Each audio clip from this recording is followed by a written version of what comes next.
നമസ്കാരം, മാസ്റ്ററിങ് എഡ്യൂടെക്കിലേക്ക് എല്ലാവർക്കും സ്വാഗതം. അപ്പോൾ നമ്മൾ കഴിഞ്ഞ ക്ലാസ്സിൽ ഹോം ടാബാണ് പഠിച്ചത്. ഹോം ടാബിൽ വരുന്ന പ്രധാനപ്പെട്ട ഗ്രൂപ്പുകൾ ഏതൊക്കെയായിരുന്നു? ക്ലിപ്പ് ബോർഡ് ഗ്രൂപ്പുണ്ട്, അതുപോലെ തന്നെ ഫോണ്ട്, പാരഗ്രാഫ്, സ്റ്റൈൽസ്, എഡിറ്റിംഗ്. ഇത്രയും ഇതിനകത്തുള്ള ഓപ്ഷൻസ് എല്ലാം നമ്മൾ ഡിസ്കസ് ചെയ്തു. അതുപോലെ തന്നെ ഷോർട്ട് കട്ട് കീസ് പറഞ്ഞു. പിന്നെ നമ്മൾ ഫോണ്ട് ഡയലോഗ് ബോക്സ് കണ്ടു, അതുപോലെ തന്നെ പാരഗ്രാഫ് ഡയലോഗ് ബോക്സ് കണ്ടു. അപ്പം അതിനകത്ത് നമ്മൾ ഒരു ഓപ്ഷൻ പഠിച്ചുകൊണ്ടിരിക്കുകയായിരുന്നു, ടാബ്സ്. അപ്പം ടാബ് എന്ന് പറഞ്ഞാൽ നിങ്ങൾക്കറിയാം എന്താണ് ടാബ്. നമ്മളിപ്പോൾ സ്പേസ് കൊടുത്തു കഴിഞ്ഞാൽ എങ്ങനെയാണ് ഒരു സ്പേസ് ആണ് എന്ത് ചെയ്യുന്നത്, അത് മൂവ് ചെയ്യുന്നത്. അപ്പോൾ ഒരു ഫിക്സഡ് സ്പേസ് വെച്ചിട്ട് നമുക്ക് മൂവ് ചെയ്യണമെങ്കിലാണ് ഏത് യൂസ് ചെയ്യുന്നത്, ടാബ് യൂസ് ചെയ്യുന്നത്. ഇപ്പം ഞാനൊന്ന് ടൈപ്പ് ചെയ്തു, ഇനി ടാബ് കണ്ടോ, ടാബ് പ്രസ് ചെയ്തപ്പോൾ ഇത്രയും സ്പേസ് പോയി. വീണ്ടും ടാബ് പ്രസ് ചെയ്യുമ്പോൾ എന്ത് ചെയ്യും, അത്രയും സ്പേസ് പോകും. കണ്ടോ, ഇതാണ് ടാബ് എന്ന് പറയുന്നത്. അപ്പോൾ ഈ ടാബ് സാധാരണ സെറ്റ് ചെയ്തിരിക്കുന്നത് എന്താ, 1/2 ഇഞ്ച് വെച്ചിട്ടാണ് ടാബ് സെറ്റ് ചെയ്തിരിക്കുന്നത്. അപ്പോൾ ഇത് എന്താണ്, ഈ ടാബ് നമുക്ക് എന്ത് ചെയ്യാം, ഈ എന്താണ് നമ്മൾ റൂളറിൽ കഴിഞ്ഞ ദിവസം പറഞ്ഞില്ലേ, ഇൻഡൻസ്, ലെഫ്റ്റ് ഇൻഡൻ്റ് ഉണ്ട്, റൈറ്റ് ഇൻഡൻ്റ് ഉണ്ട്, അതുപോലെ തന്നെ ഹാങ്ങിങ് ഇൻഡൻ്റ് ഉണ്ട്, ഫസ്റ്റ് ലൈൻ ഇൻഡൻ്റ് ഉണ്ടെന്നൊക്കെ പറഞ്ഞില്ലേ. അതുപോലെ ഈ റൂളറിൻ്റെ ലെഫ്റ്റ് സൈഡിലായിട്ട് ഇവിടെ ഒരു റെക്റ്റാങ്കിൾ പോർഷൻ കാണാം. അപ്പോൾ ഇതാണ് എന്തെന്ന് പറയുന്നത്, ടാബ് സ്റ്റോപ്സ് എന്ന് പറയുന്നത്. അപ്പം നമുക്ക് ടാബ് സ്റ്റോപ്പുകൾ ഈ റൂളറിൽ സെറ്റ് ചെയ്യാൻ വേണ്ടിയിട്ടാണ് ഈ ടാബ് സ്റ്റോപ്പ് ഹെൽപ്പ് ചെയ്യുന്നത്. നമ്മൾ ഈ പാരഗ്രാഫ് ഡയലോഗ് ബോക്സ് എടുക്കുമ്പോൾ ഇതിൻ്റെ താഴെ എന്തുണ്ട്, ഇവിടെ ടാബ്സ് എന്ന് നമുക്ക് കാണാൻ പറ്റും. ഈ ടാബ്സ് എടുത്തു കഴിഞ്ഞാൽ കണ്ടോ, ടാബ് സ്റ്റോപ്പ് പൊസിഷൻ, ഇവിടെ നമുക്ക് ടാബ് സ്റ്റോപ്പ് പൊസിഷൻസ് കൊടുക്കാം. ഡീഫോൾട്ട് ടാബ് സ്റ്റോപ്പ് എന്ന് പറയുന്നത് 1.27 സെൻറ്റിമീറ്റർ ആണ് ഇവിടെ കാണിച്ചിരിക്കുന്നത്, ഡീഫോൾട്ട് ടാബ് സ്റ്റോപ്പ്. അതുപോലെ തന്നെ ഈ ടാബ് സ്റ്റോപ്പ് നമുക്ക് പലയിടത്ത് അലൈൻ ചെയ്യാൻ, ലെഫ്റ്റ് ഉണ്ട്, സെൻറ്റർ ഉണ്ട്, റൈറ്റ് ഉണ്ട്, ഡെസിമൽ ഉണ്ട്, ബാറുണ്ട്. അതുപോലെ തന്നെ ലീഡർ എന്ന് പറയുന്നൊരു ഓപ്ഷൻ ഉണ്ട്. ഇവിടെയും നമുക്ക് എന്ത് ചെയ്യാം, ഈ രീതിയിൽ, അതായത് കുത്തു യൂസ് ചെയ്ത് അല്ലെങ്കിൽ ഹൈഫൻ പോലെ യൂസ് ചെയ്തൊക്കെ നമുക്ക് ലീഡറൊക്കെ അറേഞ്ച് ചെയ്യാം. ഇതെങ്ങനെയാണ് ചെയ്യുന്നതെന്ന് നമുക്ക് നോക്കാം. അപ്പോൾ അതിനു മുന്നേ ഈ ടാബ് സ്റ്റോപ്പ് കണ്ടോ, ഇവിടെ നമുക്ക് ഏതൊക്കെ ടാബുകൾ ഉണ്ട്, ടാബ് സ്റ്റോപ്പ് ഉണ്ടെന്ന് നോക്കാം. നോക്കിയേ, ഇവിടെ ക്ലിക്ക് ചെയ്യുമ്പോൾ ആദ്യം കാണിച്ചിരിക്കുന്നത് ഇതെന്താണ്, ലെഫ്റ്റ് ടാബ് എഴുതി കാണുന്നില്ലേ. ഇപ്പം ഞാൻ ഒന്നും കൂടി ക്ലിക്ക് ചെയ്ത് കഴിഞ്ഞപ്പോൾ ഇവിടെ ഒരു ടാബ് മാറി. ഇവിടെ ഇപ്പോൾ എന്തായി, ലെഫ്റ്റ് ടാബ് മാറിയിട്ട് സെൻറ്റർ ടാബായി. ഇനി അടുത്ത് ഞാൻ ഒന്നുകൂടെ ക്ലിക്ക് ചെയ്ത് കഴിയുമ്പോൾ ഇതെന്തായി, ഇത് റൈറ്റ് ടാബായി.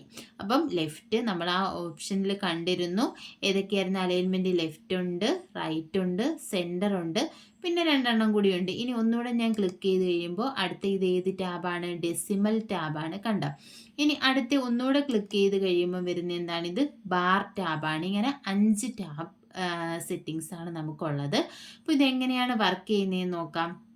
അപ്പം ഞാൻ ക്ലിക്ക് ചെയ്തു, ഇപ്പം ഒന്നുകൂടെ ക്ലിക്ക് ചെയ്തു, കണ്ടോ, ലെഫ്റ്റ് ടാബ് എന്ന് പറഞ്ഞു കഴിഞ്ഞാൽ ഇപ്പം എനിക്ക് എവിടെ വേണമെങ്കിലും ലെഫ്റ്റ് ടാബ് ഈ റൂളറിൽ പ്ലേസ് ചെയ്യാം. ഇപ്പം ഞാൻ ഇവിടെ എൻ്റെ മൗസ് വെച്ചു, ഇവിടെ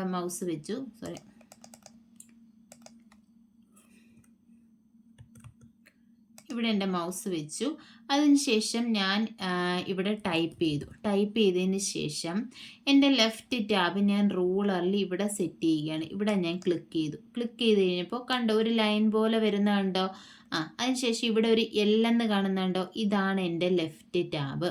അപ്പോൾ ഞാൻ ഇവിടെ ടൈപ്പ് ചെയ്ത് കഴിഞ്ഞു. ഇനി ഞാൻ ടാബ് കീ, നമ്മുടെ എന്താണ് കീബോർഡിൽ ടാബ് കീ പ്രസ് ചെയ്ത് കഴിയുമ്പോൾ കണ്ടോ, ഞാൻ എവിടെയാണോ ഈ ലെഫ്റ്റ് ടാബ് വെച്ചത് അവിടേക്കായിരിക്കും എൻ്റെ ടാബ് പോകുന്നത്.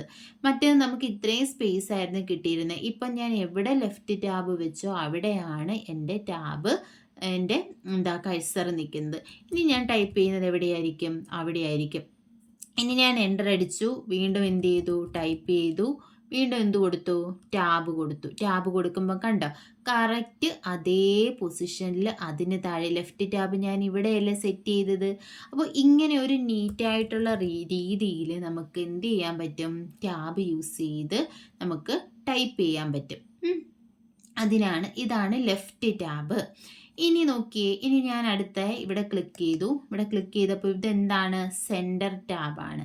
അപ്പം ഞാൻ സെൻറ്റർ ടാബ് എവിടെ വെച്ചു? എൻ്റെ റൂളറിൽ ദേ ഇവിടെ 11.11:30 അവിടെ ഞാൻ എന്ത് ചെയ്തു? എൻ്റെ സെൻറ്റർ ടാബ് ഞാൻ ക്ലിക്ക് ചെയ്തു. കണ്ടോ?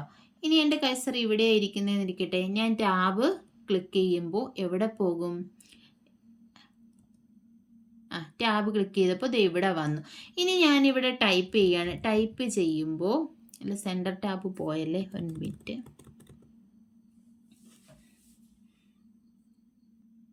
ഇപ്പം ഞാൻ ലെഫ്റ്റ് ടാബ് ഉള്ളത് മാറ്റി. ഇനി നമുക്ക് സെൻറ്റർ ടാബല്ലേ വേണ്ട. സെൻറ്റർ ടാബ് ഞാൻ ഇവിടെ അറേഞ്ച് ചെയ്തു. ഈ 8ൻ്റെ ഇവിടെ ഞാൻ പ്ലേസ് ചെയ്തു. കണ്ടോ? അപ്പം നമ്മൾ ഇവിടെയാണ് എൻ്റെ മൗസ് കഴ്സർ ഇരിക്കുന്നത്. ടാബ് കൊടുത്തു. ടാബ് കൊടുത്തപ്പോൾ എവിടെ വന്നു? സെൻറ്റർ ടാബിൻ്റെ അവിടെ വന്നു.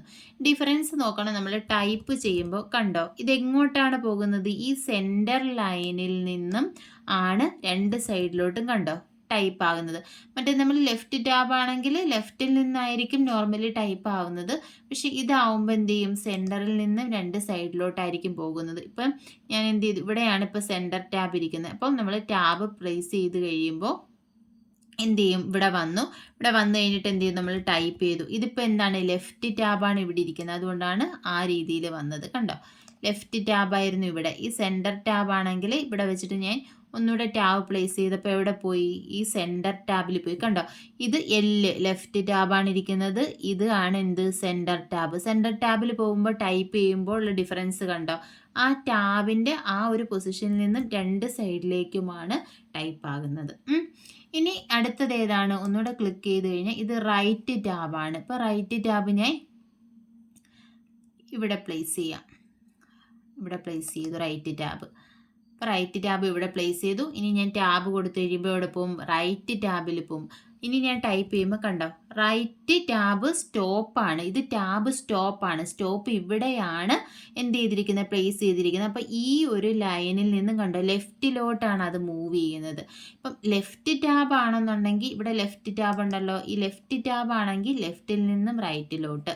സെൻറ്റർ ടാബ് ആണെങ്കിൽ സെൻറ്ററിൽ നിന്നും 2 സൈഡിലോട്ടായിരിക്കും ടൈപ്പ് ചെയ്യുമ്പോൾ പോകുന്നത്. ഇനി ഈ എന്താണ് റൈറ്റ് ടാബ് ആണെങ്കിൽ റൈറ്റ് സൈഡിലായിരിക്കും ആ ടാബ് സ്റ്റോപ്പ്. ഇതിന് അപ്പുറത്തോട്ട് പോവത്തില്ല ടൈപ്പ് ചെയ്ത്. ഇനി അടുത്ത ഉള്ളതെന്ന് പറഞ്ഞാൽ ഡെസിമൽ ടാബാണ്. ഡെസിമൽ ടാബിൻ്റെ പ്രത്യേകത എന്ന് പറഞ്ഞാൽ ഇപ്പം നമുക്ക് ഡെസിമൽ വാല്യൂസ് എന്തെങ്കിലും ടൈപ്പ് ചെയ്യണം. ഞാൻ ഇവിടെ ഒരു ഡെസിമൽ ടാബ് വെച്ചു. ഇനി ഇവിടെ ഞാൻ 2 നമ്പേഴ്സ് ടൈപ്പ് ചെയ്യുകയാണ്. നമ്പർ ടൈപ്പ് ചെയ്തു. അടുത്തത് ഡെസിമൽ ടാബ് പ്ലേസ് ആയില്ലേ? ഡെസിമൽ ടാബ് ഇവിടെ വെച്ചു. ഞാൻ ടാബ് കൊടുത്തു. ടാബ് കൊടുത്തു കഴിയുമ്പോൾ എന്ത് ചെയ്യും? പോയിൻ്റ്. അത് കഴിഞ്ഞിട്ട് നമുക്ക് എന്ത് ചെയ്യണം? പോയിൻ്റ് കഴിഞ്ഞിട്ടുള്ള വാല്യൂ.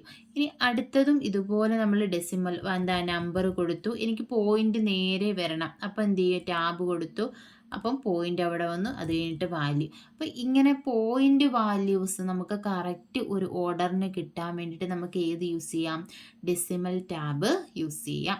ഇപ്പം അതിന് അടുത്തതെന്ന് പറയുന്നത് ബാർ ടാബാണ്. ബാർ ടാബ് എന്ന് പറഞ്ഞാൽ ഒരു വെർട്ടിക്കൽ ബാർ യൂസ് ചെയ്യാൻ വേണ്ടിയിട്ടാണ് ഏത് യൂസ് ചെയ്യുന്നത്? ബാർ ടാബ് യൂസ് ചെയ്യുന്നത്. നമ്മൾ ടൈപ്പ് ചെയ്ത് കഴിയുമ്പോൾ എന്ത് വരും? ബാർ ടാബ് ഞാനിവിടെ ക്ലിക്ക് ചെയ്തു. ബാർ ടാബ് ക്ലിക്ക് ചെയ്തപ്പോൾ കണ്ടോ ഇവിടെ എന്ത് വരുന്നു? ഒരു വെർട്ടിക്കൽ ബാർ വന്നു.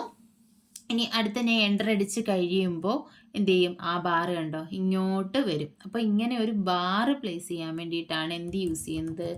ബാർ ടാബ് യൂസ് ചെയ്യുന്നത്. കണ്ടോ, ഇതാണ് ബാർ ടാബ്. അപ്പം ടാബ് 5 രീതിയിലാണുള്ളത്. ലെഫ്റ്റ് ഉണ്ട്, റൈറ്റ് ഉണ്ട്, സെൻറ്റർ ഉണ്ട്, ഡെസിമൽ ഉണ്ട്, അതുപോലെ തന്നെ ബാർ ടാബ് ഉണ്ട്. ഇത് 5 എണ്ണമാണുള്ളത്. അപ്പോൾ ഇതാണ് ടാബ് സ്റ്റോപ്പ്. പിന്നെ ടാബ് സ്റ്റോപ്പ് എവിടെയാണെന്ന് ചോദിച്ചാൽ ഏതാണ്? നമ്മുടെ ഈ വെർട്ടിക്കൽ റൂളറിൻ്റെ ലെഫ്റ്റ് സൈഡിലായിട്ടാണ് ടാബ് സ്റ്റോപ്പ് ഉള്ളത്. അപ്പോൾ ഇതാണ് മെയിനായിട്ടും. ഇത്രയായിരുന്നു നമുക്ക് ഹോം ടാബിൽ പറയാനുണ്ടായിരുന്നത്. അപ്പോൾ ഇതിൻ്റെ മെയിനായിട്ടുള്ള ഷോർട്ട് കട്ട് കീസൊക്കെ ഒന്ന് പറഞ്ഞിട്ട് നമുക്ക് ഇന്നത്തെ ക്ലാസ് നിർത്താം. ഇനി അടുത്ത ദിവസം ഇൻസേർട്ട് ടാബിനെ പറ്റി പഠിക്കാം. അപ്പോൾ ഹോം ടാബിൽ ആദ്യമേ എന്തായിരുന്നു? ക്ലിപ്പ് ബോർഡായിരുന്നു. ക്ലിക്ക് ബോർഡിലുള്ളത് ഏതൊക്കെയാണ്? Cut, copy, paste, format painter. കട്ടിൻ്റെ short cut key Ctrl+X, copy ആണെങ്കിൽ Ctrl+C, പേസ്റ്റ് ആണെങ്കിൽ Ctrl+V, ഫോർമാറ്റ് പെയിൻറ്റർ ആണെങ്കിൽ Ctrl+Shift+C, അതുപോലെ തന്നെ Ctrl+Shift+V നമുക്ക് യൂസ് ചെയ്യാം. അതായത് നമ്മൾ ഫോർമാറ്റിംഗ് ഇപ്പം ഞാൻ ഈ ഒരു ടെക്സ്റ്റ് സെലക്ട് ചെയ്തു, ഇതിന് ഞാൻ ഈ ഒരു കളർ കൊടുത്തു ഇല്ലേ. ഇനി എങ്ങനെയാണ് നമ്മൾ ഫോർമാറ്റ് പെയിൻറ്ററിന് സിയും വിയും അത് പറയുന്നത് എങ്ങനെയാണ്? ഇത് ഞാൻ ഈ ഫോർമാറ്റിംഗ് സെലക്ട് ചെയ്തു. സാധാരണ നമ്മൾ ഫോർമാറ്റ് പെയിൻറ്ററിൽ ക്ലിക്ക് ചെയ്തിട്ട് ഈ ബ്രഷ് വെച്ചിട്ട് നമ്മളിങ്ങനെ ഡ്രാഗ് ചെയ്യുമ്പോഴാണ് എന്ത് ചെയ്യുന്നത്, ഈ ഫോർമാറ്റിംഗ് ഇവിടെയും അപ്ലൈ ആകുന്നത്. ഷോർട്ട് കട്ട് കീ യൂസ് ചെയ്യുകയാണെങ്കിലോ ഞാനിത് സെലക്ട് ചെയ്തു. കോപ്പി ചെയ്യാൻ വേണ്ടിയിട്ട് ഞാൻ Ctrl+Shift+C യൂസ് ചെയ്തു. സി യൂസ് ചെയ്യുമ്പോൾ എന്ത് ചെയ്യും, ഫോർമാറ്റിങ് ഇവിടെ കോപ്പി ആകും. ഇനി ഞാൻ ഈ ടെക്സ്റ്റ് സെലക്ട് ചെയ്തു, ഇതിനാണ് ഈ ഫോർമാറ്റിംഗ് എനിക്ക് പേസ്റ്റ് ചെയ്യേണ്ടത്. അപ്പം ഞാൻ ഈ ടെക്സ്റ്റ് സെലക്ട് ചെയ്തു. ഇനി Ctrl+Shift+V പേസ്റ്റ് ചെയ്യാൻ വേണ്ടി V കൊടുത്തു, കണ്ടോ? അപ്പോൾ എന്ത് ചെയ്തു, ഇവിടെ പേസ്റ്റായി. അതുകൊണ്ടാണ് Ctrl+Shift+Vയും Ctrl+Shift+Cയും പറയുന്നത്. നമ്മുടെ ഇതിനകത്ത് കൊടുത്തിരിക്കുന്ന ഷോർട്ട് കട്ട് കീ ഏതാണെന്ന് വെച്ചാൽ Ctrl+Shift+C ആണ്. പിന്നെ ഫോണ്ട് ഗ്രൂപ്പിൽ വരുന്ന ഏതൊക്കെയാണ്? ഫോണ്ട് സ്റ്റൈലുണ്ട്. ഫോണ്ട് സ്റ്റൈലിൻ്റെ Ctrl+Shift+F കൊടുത്തു കഴിയുമ്പോൾ നമുക്ക് എന്താണ് ഓപ്പൺ ആയിട്ട് വരുന്നത്? നമ്മുടെ ഫോണ്ട് ഡയലോഗ് ബോക്സ് ആണ് ഓപ്പൺ ആയിട്ട് വരുന്നത്. ഇതിനകത്ത് എന്തൊക്കെയുണ്ട്? Font style, regular, italic, bold italic ഉണ്ട്. അതുപോലെ തന്നെ എഫക്റ്റ് നമ്മൾ പറഞ്ഞു, strike through, double strike through, superscript, subscript, shadow, outline, emboss, engrave, small caps, all caps, hidden, ഇത്രയുമാണ് ഇതിനകത്ത് വരുന്നത്. പിന്നെ ക്യാരക്ടർ സ്പേസിങ്, ഇവിടെ സ്കെയിലിംഗ് ഉണ്ട്, സ്പേസിംഗ് ഉണ്ട്, പൊസിഷൻ ഉണ്ട്, കേണിംഗ് ഉണ്ട്. ഇത്രയും ഓപ്ഷൻസ് ആണ് ഇതിനകത്ത് പറയാനുള്ളത്. അതുപോലെ തന്നെ ബോൾഡിൻ്റെ short cut key Ctrl+B, italics ആണെങ്കിൽ Ctrl+I, അണ്ടർലൈൻ ആണെങ്കിൽ Ctrl+U, പിന്നെ സബ്സ്ക്രിപ്റ്റ് ആണെങ്കിൽ Ctrl+, സൂപ്പർസ്ക്രിപ്റ്റ് ആണെങ്കിൽ Ctrl+Shift= അല്ലെങ്കിൽ പ്ലസ്, അതാണ് വരുന്നത്. പിന്നെ ഗ്രോ ഫോണ്ട് എന്ന് പറയുമ്പോൾ Ctrl+ ഏതാണ്, റൈറ്റ് ഷിഫ്റ്റും അല്ലെങ്കിൽ എന്താ ആംഗിൾ ബ്രാക്കറ്റ് ഗ്രേറ്റർ ദാൻ അങ്ങനെ പറയാം. ഇനി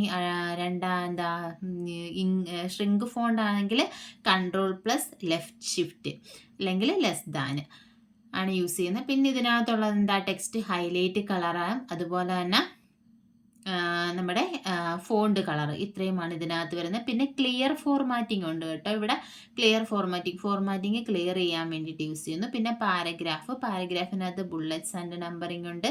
ഇൻഡൻറ്റേഷൻ ഉണ്ട്, ഇൻക്രീസ് ഇൻഡൻറ്റും ഉണ്ട്, ഡിക്രീസ് ഇൻഡൻറ്റും ഉണ്ട്. പിന്നെ സോർട്ടിങ്, അതുപോലെ തന്നെ alignment, left alignment, right, centre, justify ആണുള്ളത്. ബൈ ഡീഫോൾട്ട് ലെഫ്റ്റ് അലൈൻമെൻറ്റ് ആയിരിക്കും. ലെഫ്റ്റ് അലൈൻമെൻറ്റിൻ്റെ ഷോർട്ട് കട്ട് കീ Ctrl+L ആണ്. സെൻറ്റർ അലൈൻമെൻറ്റിൻ്റെ Ctrl+E ആണ്. റൈറ്റിൻ്റെ Ctrl+R ആണ്. ജസ്റ്റിഫൈ Ctrl+J ആണ്.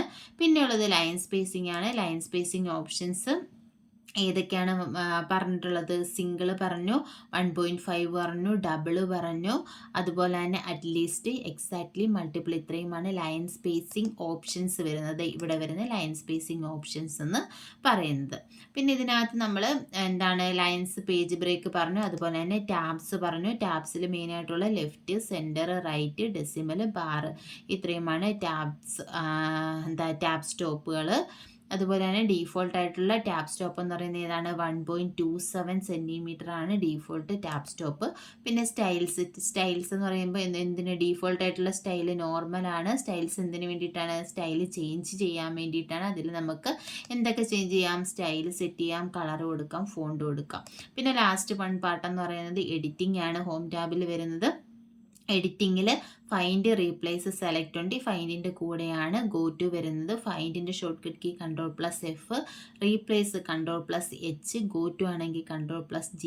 പിന്നെ സെലക്റ്റിനകത്ത് 3 ഓപ്ഷൻസ് ഉണ്ട്. സെലക്ട് ഓൾ ഉണ്ട്, സെലക്ട് ഒബ്ജക്റ്റ് ഉണ്ട്, select text with similar formatting ഉണ്ട്.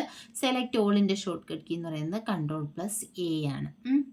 പിന്നെ ഇവിടെ എന്താണുള്ളത്, ടാബ് സ്റ്റോപ്പ് ആണുള്ളത്. ടാബ് സ്റ്റോപ്പ് നമുക്ക് എവിടെയാണ് കാണപ്പെടുന്നത്, വെർട്ടിക്കൽ സ്ക്രോൾ ബാറിൻ്റെ ലെഫ്റ്റ് സൈഡിലായിട്ടായിരിക്കും ടാബ് സ്റ്റോപ്പ് കാണപ്പെടുന്നത്. ഇത്രയുമാണ് നമുക്ക് മെയിനായിട്ടും പറയാനുള്ളത് ഹോം ടാബ്.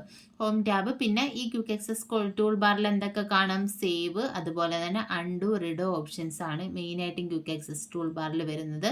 കാണാൻ പറ്റുന്നില്ലേ ക്വിക്ക് ആക്സസ് ടൂൾ ബാർ? ഇതാണ് നമ്മുടെ ക്വിക്ക് ആക്സസ് ടൂൾ ബാർ. ഇതിൽ സേവ് ഉണ്ട്, അൺഡു ഉണ്ട്, റിഡോ ഉണ്ട്. ഇത് നമുക്ക് കസ്റ്റമൈസ് ചെയ്യാം, ഇഷ്ടമുള്ളത് നമുക്ക് ഇവിടെ ആഡ് ചെയ്യാം. ഇതെല്ലാം നമ്മൾ ആദ്യമേ പറഞ്ഞതാണ്. ഷോർട്ട് കട്ട് കീ പറഞ്ഞില്ല എന്തോന്നു, അൺഡുവിൻ്റെ ഷോർട്ട് കട്ട് കീ എന്ന് പറയുന്നത് Ctrl+Z, റിഡോയുടെ short cut key Ctrl+Y അത് നോട്ട് ചെയ്ത് വെക്കുക. അൺഡു Ctrl+Z, റിഡോ എന്ന് പറയുന്നത് Ctrl+Y ആണ്. അപ്പം ഇത്രയുമാണ് ഹോം ടാബിനെ പറ്റി പഠിക്കാനുള്ളത്. മെയിനായിട്ടും 7 ടാബാണ് നമുക്കുള്ളത്. Home, insert, page layout, reference, mailings, review and view. ഇനി അതിനകത്ത് ഹോം ടാബിലെ ഗ്രൂപ്പുകളെല്ലാം നമ്മൾ പറഞ്ഞു. ഇനി അടുത്ത ക്ലാസ്സിൽ നമ്മൾ ഇൻസേർട്ട് ടാബിനെ പറ്റിയിട്ടായിരിക്കും ഡിസ്കസ് ചെയ്യുന്നത്. ഇപ്പോൾ ക്ലാസ്സുകൾ ഇഷ്ടപ്പെടുവാണെങ്കിൽ ലൈക്ക് ചെയ്യുക, ഷെയർ ചെയ്യുക, അതുപോലെ തന്നെ നിങ്ങളുടെ അഭിപ്രായങ്ങൾ കമൻറ്റ് ചെയ്യുക. താങ്ക്